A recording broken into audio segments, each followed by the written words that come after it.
Alright, this is going to kind of prove, like, my skepticism towards all this, okay? Listen to what this guy says. I've never taken a 30-06 rifle and shot at this elevation difference. Absolutely fascinating. I did not expect what I saw today. With 22, so I tried my 5.56 first to just kind of confirm, and then I shot 22, and then I went to the 30-06. So with 5.56, I'm aiming about pelvis and hitting center mass. With 22, I have to aim about a full target form up, and the bullet drops down into the steel. Now, with the 30-06 rifle shooting Hornady 180 grain, I had to shoot almost a full target form below the target to hit center mass. Because of how heavy of a round it is, because of how much chud the 30-06 has behind it, the bullet drop is significantly different than a 5.56 and a 22 rifle. Now, you probably don't have to be told that. That's probably like a, well, duh, no shit, Alex. Uh-huh. But I did not expect the 30-06 to have that much of a shift. And because it had that much of a shift, this is leading me to believe that whoever the shooter was definitely took the time to go out and understand the bullet drop at least. Now, as of right now, it appears that the shooter hit Charlie in the chest. The round deflected off his armor and came up into his jugular. So from the video that I saw and from my own shooting today, I've come to the conclusion that it was either one of two things. Either the shooter had dumb luck and got a chest shot, or understood exactly where they were hitting and they were trying to hit him in the chest. It could have been either one. Whoever the shooter actually was either was really lucky or they knew what they were doing. The distance is not, this is a very, very short distance.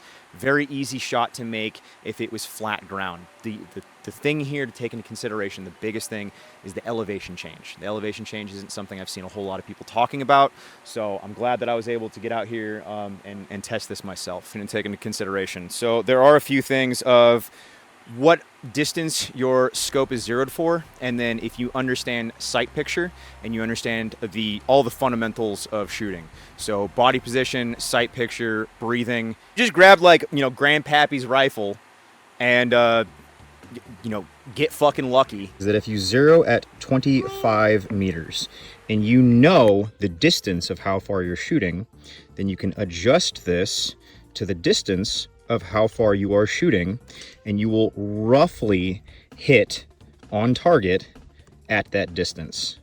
So this is not to say that this is hard knowledge. It's not to say that this knowledge can't be found.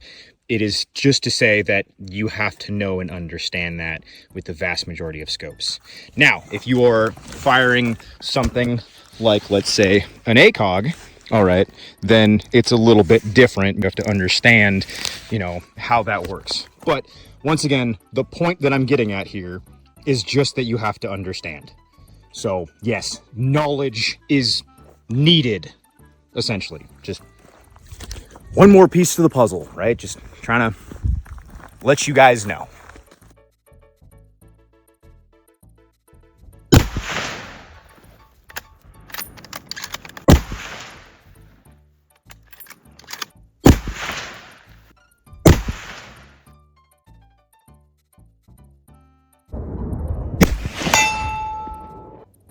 From what I've concluded, it took me 5 rounds to get on target. So essentially, I need to aim.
Aim low to hit that target due to the elevation change.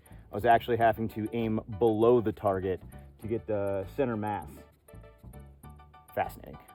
Yeah, wild fucking times we live in, boys. Keep a rifle by your side. Never stop fucking training. Gather your local men.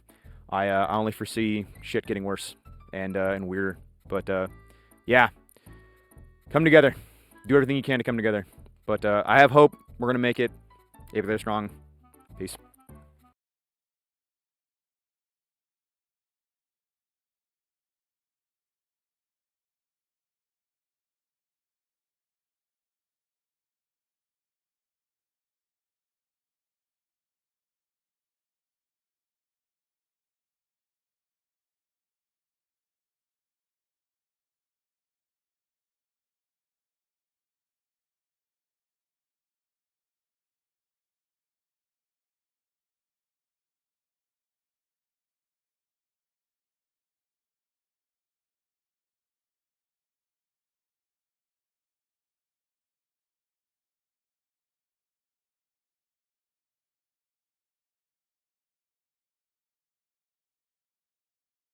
My bad. I didn't have this thing on. I apologize. But this person that did this had to have similar training that this guy has, and the fact that he went out and did, something similar to this to get this similar elevations and similar sight lines, angles, yards away, this, that, the other, to be able to come to it, like be able to adjust the scope and be able to be like, hey, look, it's pretty much point and shoot at this point. Because if he just went out with a rifle that was zeroed, like I assume this guy started out with a rifle that was zeroed at 100 yards on flat ground, and then he was way off.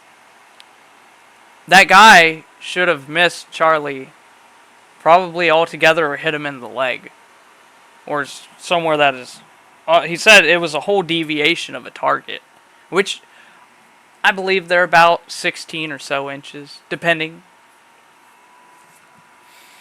Just another thought to put out there on these gun experts that are saying stuff. I've seen, I don't mean to throw shade at him or anything, but, I seen Andy Frisilla say, oh, I go out and shoot a gun and hit every time at 200 yards, and that's indicative of all these other people that I've seen saying stuff like this. And I think they were like me and have always been on flat ranges, you know what I mean? And when you throw different variables into stuff, like I said, even with elevation, like where this guy is, if he's sighting in and he gets a flat target up here at whatever elevation he's at, and then goes down to sea level, and then tries to shoot that gun, he's gonna be way off. There's all this stuff. Like, why do you think they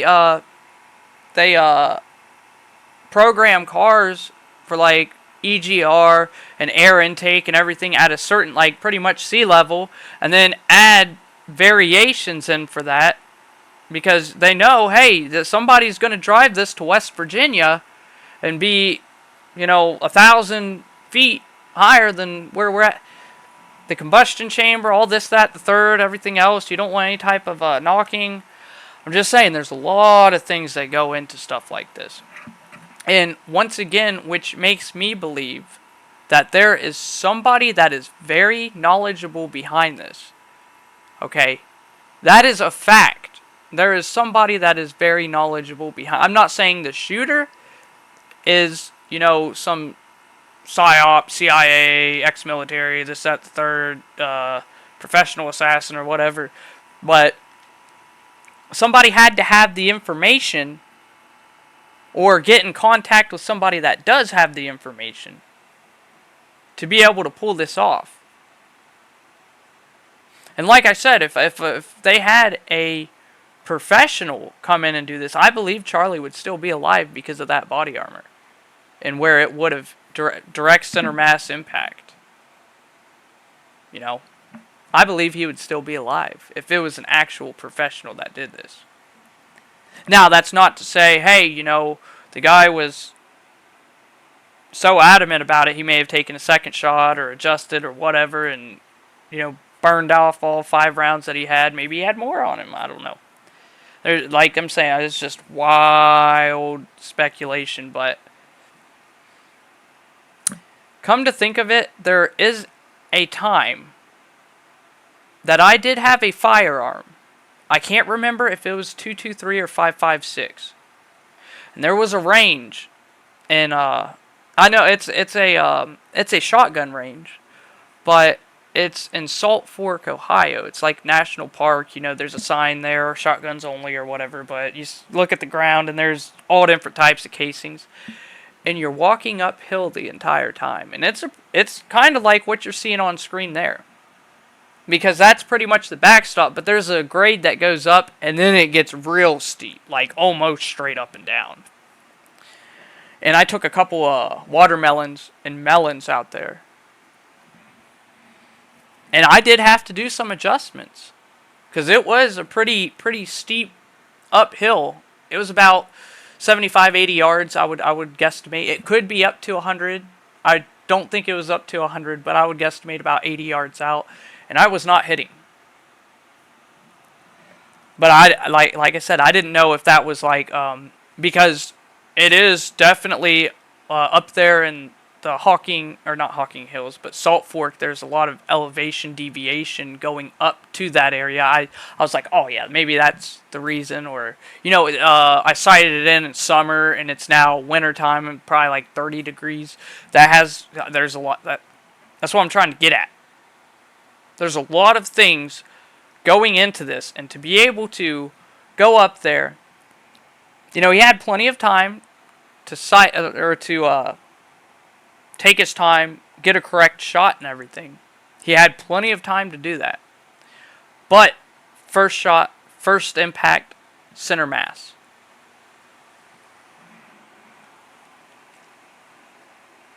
And I think when they do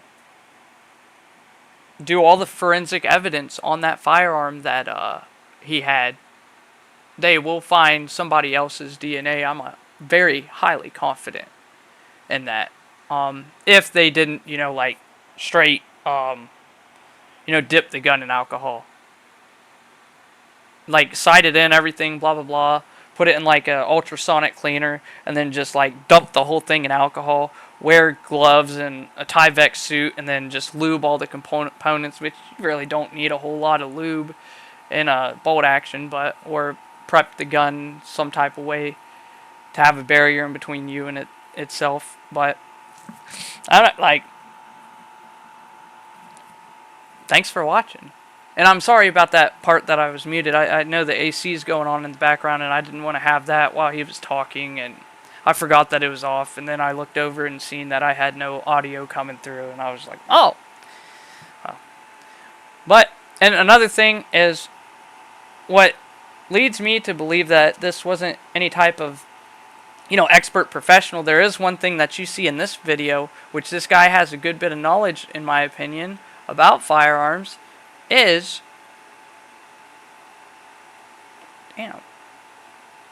where are the guns itself?